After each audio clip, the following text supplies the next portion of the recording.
3 बजे रात में नहीं होता मौलाना, नहीं होता है 3 बजे रात में कोई गैर मुस्लिम नहीं होता, ये सब बकवास है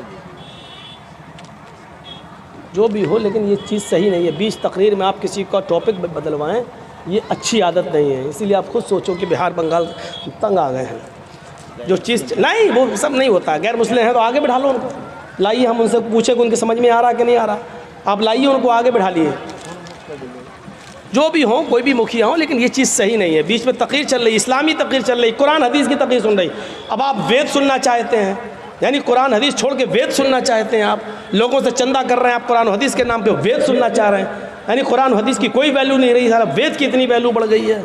खुद फैसला करो कि हम कहाँ जा रहे हैं, कहाँ जा रहा मामला है। इस नौटंकी बन के रह गई है जलसों की। रात के 2:35 हो रहे हैं और अब हिंदू भाई जाग रहे होंगे। शिवरात्रि पे तो जागते नहीं है, नवरात्रि पे तो जागते नहीं है अपने, वो रात में 2:35 पे जागेंगे। और आप लोगों का हिसाब ही गलत है। जलसा हो, गैर मुस्लिमों को कुर्सियाँ लगा के आगे बिठाइए और उनको सुनवाइए, तब हमको बुलाइए, हम वेद पढ़ेंगे, आप भैंस के आगे बीन बजाओ। भैंस क्या समझेगी बेचारी, हम वेद पढ़ देंगे, अभी इतना वेद पढ़ देंगे, इतना वेद पढ़ देंगे कि आप तंग आ जाएंगे। अब ये सही है पढ़ रहे हैं कि गलत पढ़ रहे हैं, आप क्या जाने, ये तो एक हिंदू ही बेचारा समझ सकता है कि उसके यहाँ है कि नहीं है। ये सब चीज़ें बहरहाल गलत हैं कि आप किसी का टॉपिक 20 तकरीर में आप बदलवाएं। या तो आप पहले टॉपिक दे देते हमें, मौलाना साहब आपका टॉपिक ये रहेगा, आपको इस पे बोलना है। आप पहले हमें टॉपिक नहीं दे रहे हैं, जलसे का डेट ले रहे हैं, तो हमें नहीं बता रहे हैं कि आपको क्या बोलना है, और फिर बीच में आप हमसे कहेंगे कि वेद पढ़िए। ये चीज़ सिस्टम सही नहीं है। अब यहाँ से हम वेद कहाँ से घुसेड़े बताइए तो आप, अब घुसेड़ रहे हैं तो हमारा मौजू छूट रहा है, जिस पे हम बोल रहे हैं वो हमारा छूट रहा है। और ये तकरीर जब यूट्यूब के जरिए दूसरे लोग सुनेंगे तो कहेंगे ये मौलवी कितना जाहिल है, बोल रहा था इस पे और फिर आ गया इस पे, इसको कुछ आता ही नहीं है। आपको वैसे ही मालूम है कि कितने मुल्ला मौलवी हमारे पीछे पड़े हुए हैं। तो थोड़ा सा सब्र करिए आप। मुखिया जी से मेरी गुजारिश है, जिसने पर्चा दिया है उनको चाहिए कि टॉपिक पहले दिया करें, 20 तकरीर में गड़बड़ ना कराएं। चाहे हमें बुलाएं या ना बुलाएं, इसकी कोई परवाह नहीं है हमें, अल्लाह की कसम कोई परवाह नहीं है हमें। मत बुलाइए आप, मैं आपसे हाथ जोड़कर भी अपील कर रहा हूँ, मत बुलाइए हमें। हम आना भी नहीं चाहते हैं बिहार में और झारखंड में, क्योंकि मैं 20 साल से पक चुका हूं। मत बुलाइए मुझे, मैं कह दे रहा हूं बस।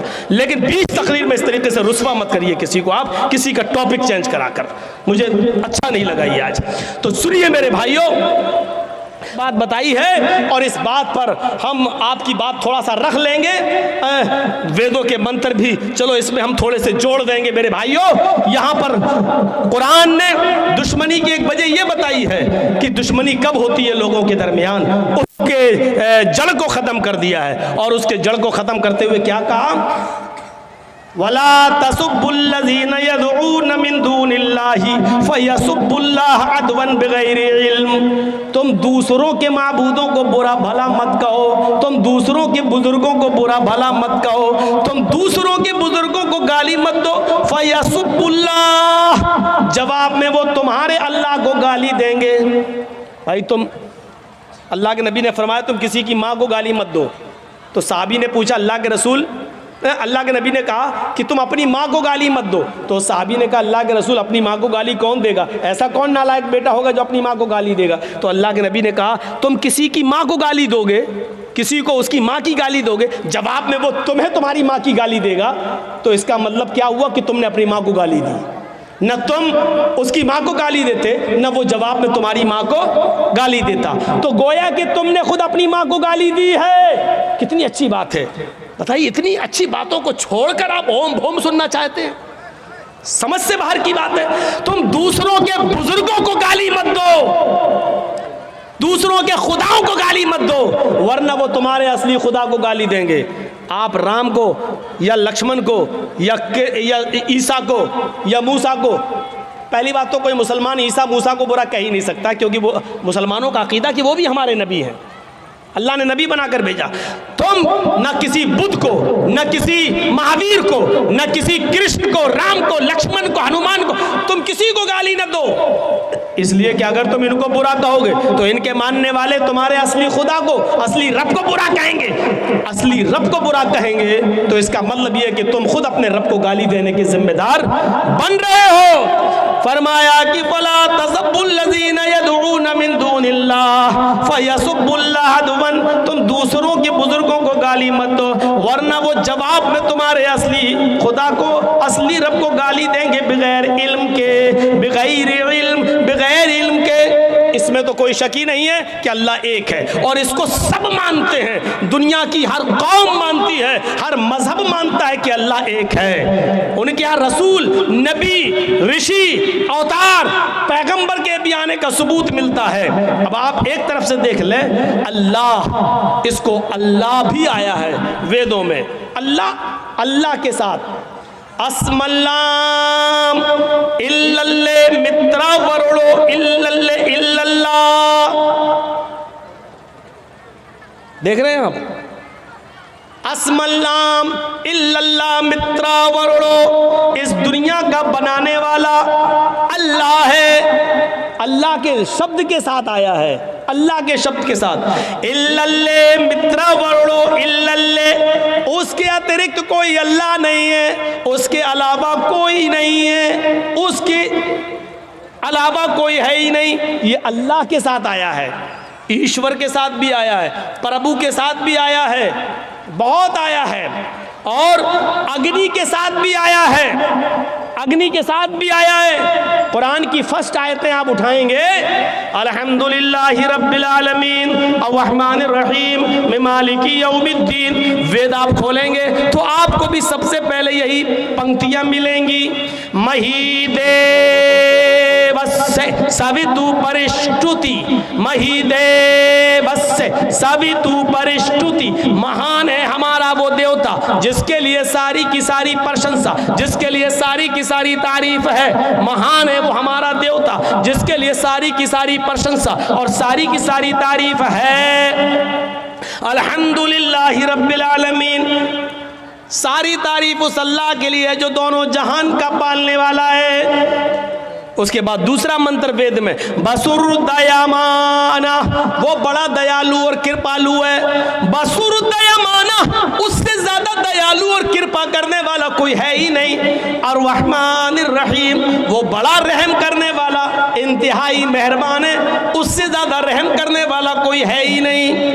वेद के अंदर पढ़िए आप, नई सुपथराए आसमान, नई सुपथराए आसमान, सुंदर पथ रास्ता, राय चलाना आसमान, हमको हमारे फायदे और लाभ के लिए सुंदर रास्ते पर चला, हमको हमारे फायदे के लिए, लाभ के लिए सुंदर रास्ते पे चला। इहदीना सिरातल मुस्तकीम, हमको सीधे रास्ते पे चला, सुंदर पथ रास्ता, सुपथराए आसमान, हमको सुंदर रास्ते पे चला, इहदीना सिरातल मुस्तकीम, हमको सिराते मुस्तकीम पर, हमको सीधे रास्ते पर चला। मेरे भाइयों, आप देख सकते हैं वेदों में ये स्पष्ट है, वेदों में साफ अल्लाह भी आया है। कुरान की जो शुरू की आयतें वो वेदों के शुरू में इस तरीके से आई हुई हैं। वेदों में तौहीद भरी पड़ी है, यचित्तियो यो पिम्मिम्मा नस्तस्मा देवी शोरीरिशा, जो भी मांगो उससे मांगो, यचित्तियो यो पिम्मिम्मा, जो भी मांगो उससे मांगो, वही सब कुछ देने वाला है। नस्तस्मा, नहीं दे सकता है कोई दूसरा, देवीशो, देवी देवता, रीरिशा, तुम्हें कुछ भी, उसके अलावा कोई दूसरा देवी देवता तुम्हें कुछ भी नहीं दे सकता है। देखिए कितना स्पष्ट कह दिया, यचित्तियो यो पिम्मिम्मा नस्तस्मा देवीशो रीरिशा, जो कुछ भी मांगो उससे मांगो, उसके अतिरिक्त, उसके अलावा कोई भी देवी देवता तुम्हें कुछ भी नहीं दे सकता है। इसी को कुरान कहता है, वला तदउ मिन दूनिल्लाहि मा ला यनफउका वला यजुर्रुक फइन फअलता फइन्नका इज़म मिनज़ ज़ालिमीन, फइन फअलता फइन्नका इज़म मिनज़ ज़ालिमीन। अल्लाह को छोड़कर तुम किसी और को मत पुकारो, अल्लाह को छोड़कर तुम किसी और से मत मांगो, अल्लाह को छोड़कर तुम किसी और के पास मत जाओ। वला तदउ मिन दूनिल्लाह मा ला यनफउ वला यजुर्रुक, वो तुम्हें न लाभ दे सकता है, न हानि, न नुकसान पहुंचा सकता है, न फायदा, न प्रॉफिट दे सकता है, न लॉस दे सकता है। वो किसी चीज का मालिक नहीं है, सिर्फ अल्लाह है, और कोई भी तुम्हें कुछ भी नहीं दे सकता। फ़इन फ़अल्ता फ़इन्नका इज़म मिनज़्ज़ालिमीन, अगर तुम ऐसा करोगे तो जालिम करार दिए जाओगे, अगर ऐसा करोगे तो जालिमों में लिखा जाएगा तुम्हारा नाम, अगर ऐसा करोगे तो जुल्म का शिकार बन जाओगे, जालिम कहलाए जाओगे तुम, यानी अल्लाह के अलावा दूसरे से मांगोगे तो जालिम करार दिए जाओगे।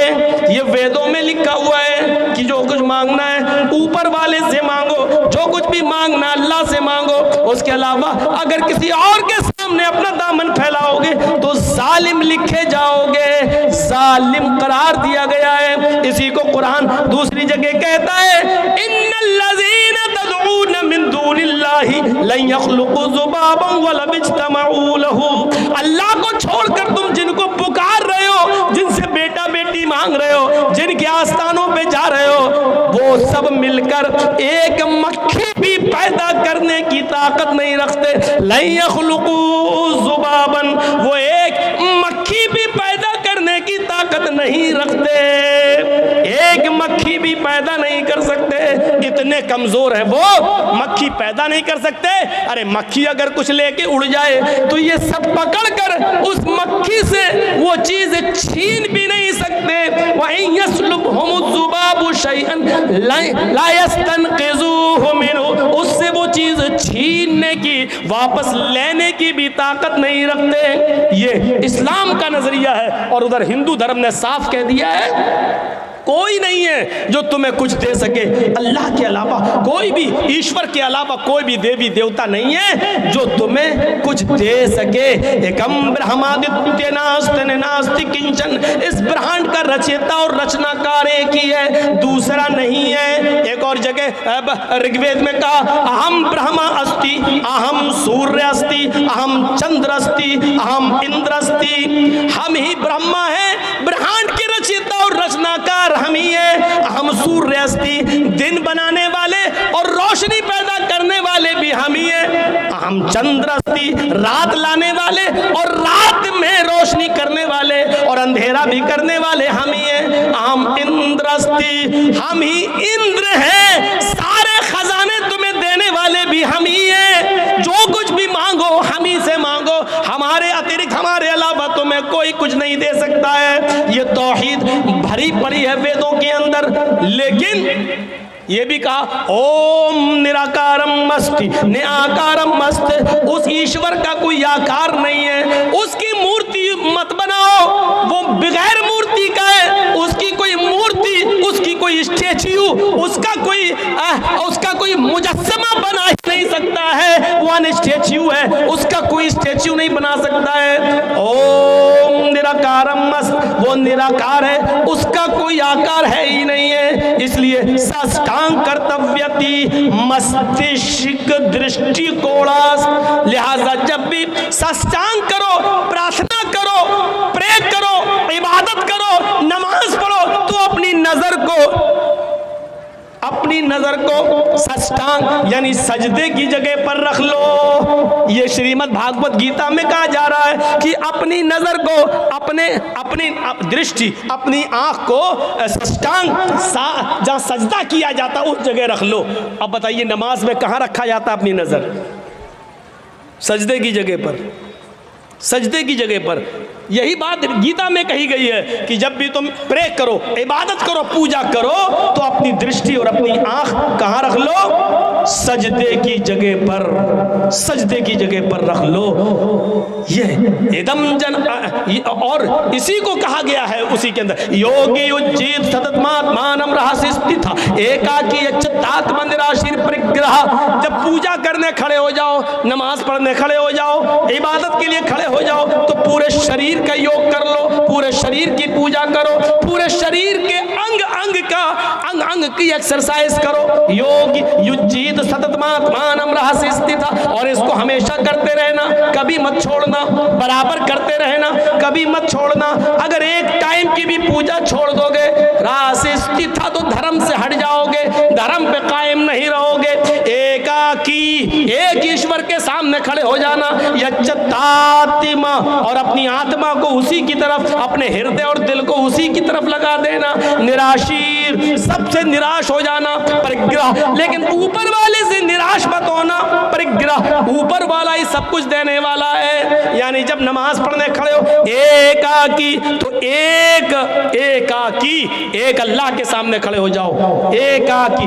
यच्चतातिमा, और अपनी आत्मा को, अपने हृदय को वहीं लगा लो। यानी नमाज में इधर उधर मत देखो, दिल ऊपर अल्लाह की तरफ लगना चाहिए। इसी को अल्लाह के नबी ने फरमाया, ताबुदल्लाह कान्नका तराह, अल्लाह की इबादत जब करो तो ऐसे करो गोया कि तुम अल्लाह को देख रहे हो। फ़इन लम तकुन तराह फ़इन्नहु यराक, अगर ये तसव्वुर तुम्हारे अंदर ना आ सके तो फिर ये तसव्वुर आ जाए कि वो हमें ज़रूर देख रहा है। जब तुम ये सोचोगे कि अल्लाह हमें देख रहा है तो इबादत अच्छी तरीके से करोगे, अच्छी तरीके से नमाज पढ़ोगे, अच्छी तरीके से इबादत करोगे।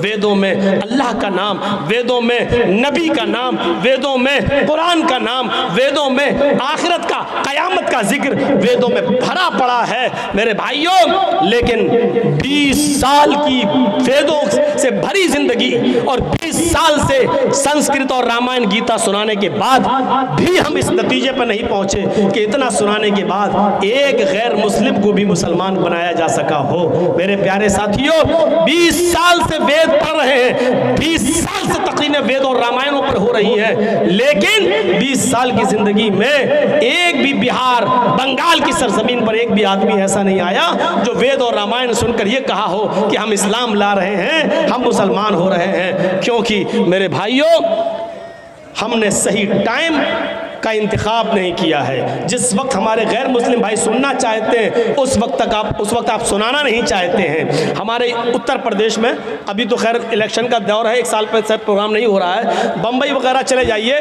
तो गैर मुस्लिमों के लिए जलसे होते हैं, करते हैं, तो वहाँ क्या करते हैं, उनके लिए आगे कुर्सियाँ बिछा दी जाती हैं आगे, और उनको सवाल जवाब करने की पूरी परमिशन होती है।